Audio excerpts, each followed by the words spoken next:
حضرت محمد مصطفیٰ صلی اللہ علیہ وآلہ وسلم نے فرمایا، مسلمان وہ ہے جس کی زبان اور ہاتھ سے مسلمان بچے رہیں، اور مہاجر وہ ہے جو ان کاموں کو چھوڑ دے جن سے اللہ نے منع فرمایا۔ صحیح بخاری حدیث نمبر 10۔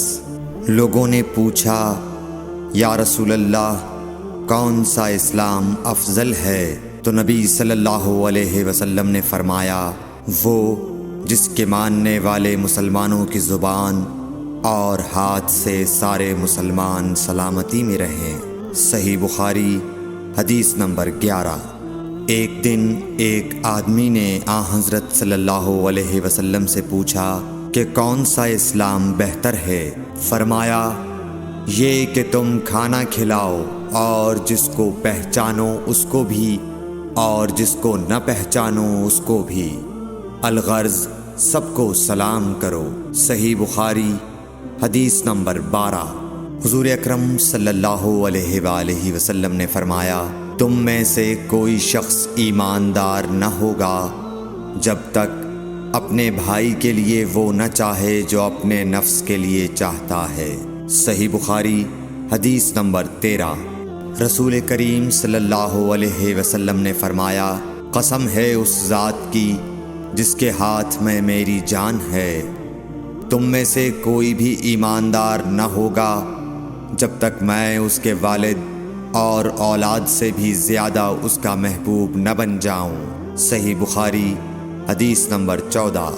حضرت صلی اللہ علیہ وسلم نے فرمایا، تم میں سے کوئی شخص ایماندار نہ ہوگا جب تک اس کے والد اور اس کی اولاد اور تمام لوگوں سے زیادہ اس کے دل میں میری محبت نہ ہو جائے۔ صحیح بخاری حدیث نمبر 15۔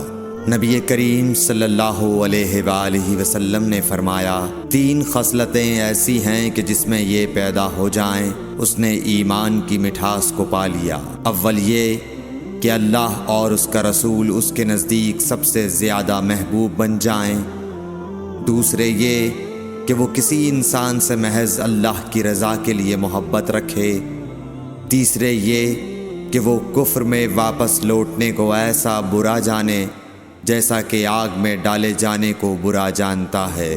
صحیح بخاری حدیث نمبر 16۔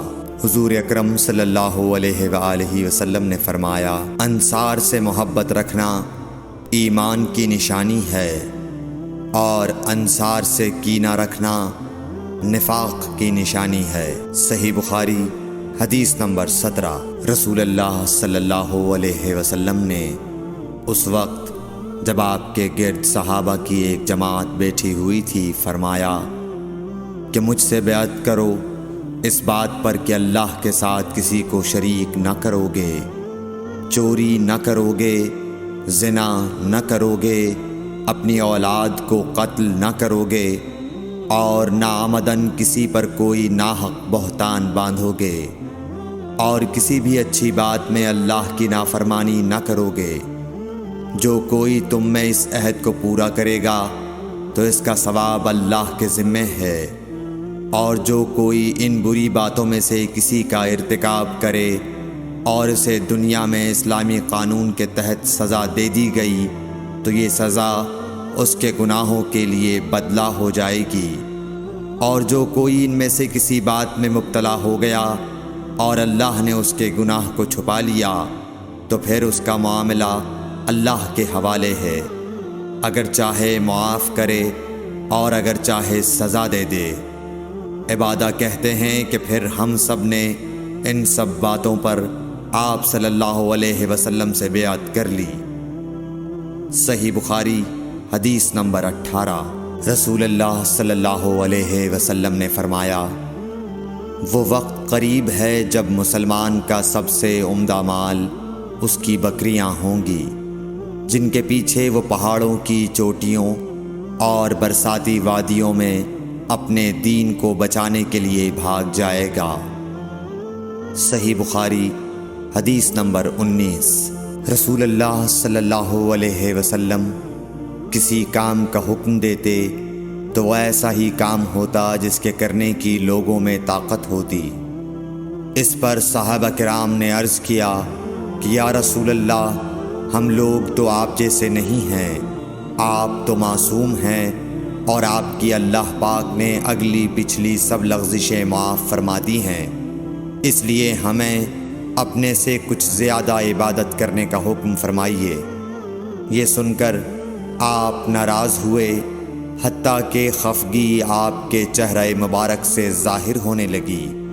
پھر فرمایا کہ بے شک میں تم سب سے زیادہ اللہ سے ڈرتا ہوں اور تم سب سے زیادہ اسے جانتا ہوں، بس تم مجھ سے بڑھ کر عبادت نہیں کر سکتے۔